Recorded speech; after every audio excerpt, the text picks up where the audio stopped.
I'm Steve Cantarino here in Saybrook, New Hampshire with Steve Cantarino. Yes. In his, basically it's a checker collection, but there happens to be something unusual. This is a Powell. Now, Yes. tell me, what was a Powell?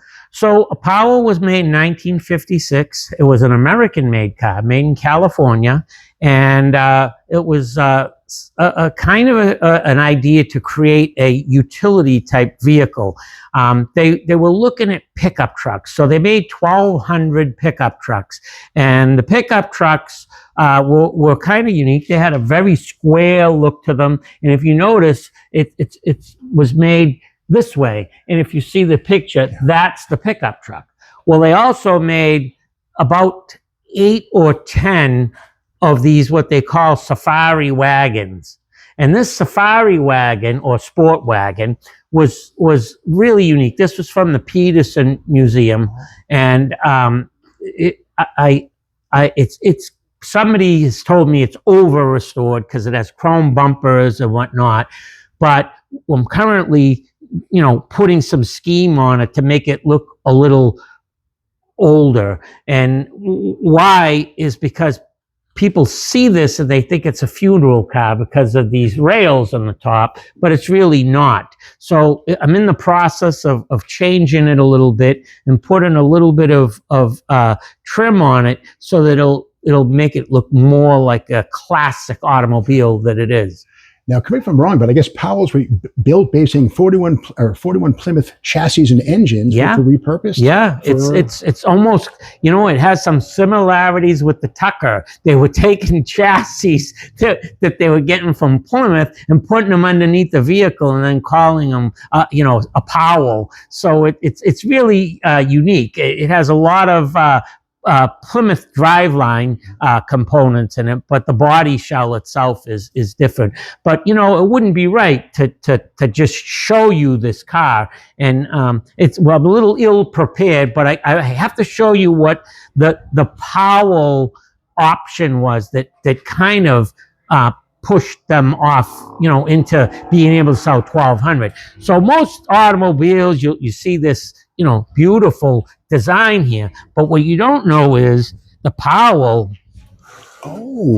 has a draw that goes all the way to the front. For tools or whatever, fishing rods? Tools, guns, fishing rods. On the sport wagon, they showed it with a couple of guns. You could fill it up with ice and beer. So this is very unique. It has one on each side. They usually were the body color. And so this, as I said, it's over restored. So, and a funny story about this is I flew with a one-way ticket, and it locks as well. It also has a hidden compartment underneath where the spare tire is actually under the hatch. But the story with this automobile was I chased it for a while, and when it finally became for sale, I like most car crazy people, I jumped on the plane with a one-way ticket, not knowing if I was going to buy a vehicle, not buy a vehicle, drive a vehicle, or whatnot. And it had a quirky thing about it. So I fly to Escondido, make the deal. I'm as happy as I can be, and I'm going to drive home. And on the way home, it started to get dark, and behind me, everybody's flashing their headlights. And I couldn't figure it out, and everybody's flashing their headlights at. And finally, I went into a restaurant. I'm looking. Is there something wrong? And it came to me. Their headlights were hitting the chrome, flashing back at them. They thought something was coming back at them. So chrome circles on the back of a vehicle, not a good idea.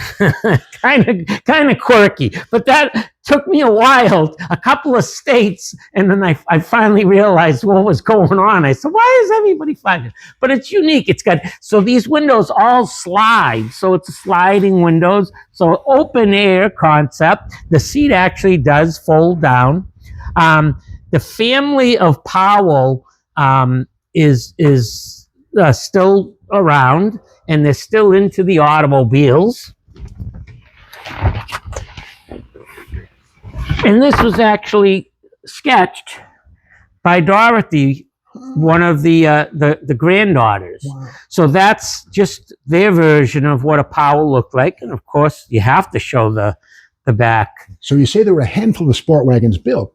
Most of these were pickup trucks. How many sport wagons were built? Well, around 12. They think there's under 5 left.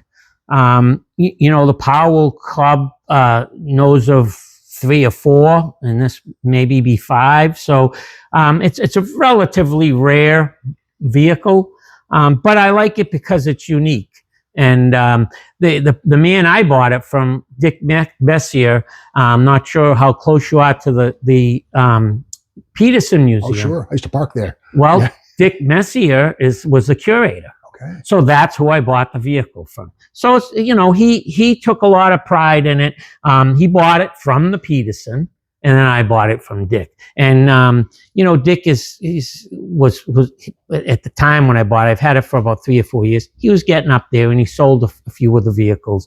And this is really a joy. I drove this cross country, loaded the back with coolers full of food, and just took my time and saw America in a Powell. And I see remnants of the Plymouth origins with the Plymouth wheel covers, right? That's the original wheel covers. Yeah. That's it. And these are steel bodied, not fiberglass. No, these are all steel. Yeah. Butterfly hood, and it was a lot of fun. And I put the GPS on, and the number said 2 days, 2,035 miles. So it was fun.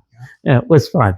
And interesting too on these is the Powell, the styling on the front is kind of a non-style, but it's basically blunt. But again, if you're a small manufacturer, you can't invest money in compound curves. I mean, there are some here, but very blunt at the front. But very distinctive. simple. It's a Powell. Yeah, it's a Powell. And a lot of people ask, well, where was it made? And I said, well, right there, Compton, California. So, I find that intriguing when you find a vehicle that, was made in America, and geez, they still exist. Well, Steve Cantarino, I want to thank you for sharing your Powell. Thank you so we'll much. Continue with more checker videos watch for more of these tomorrow. Sure.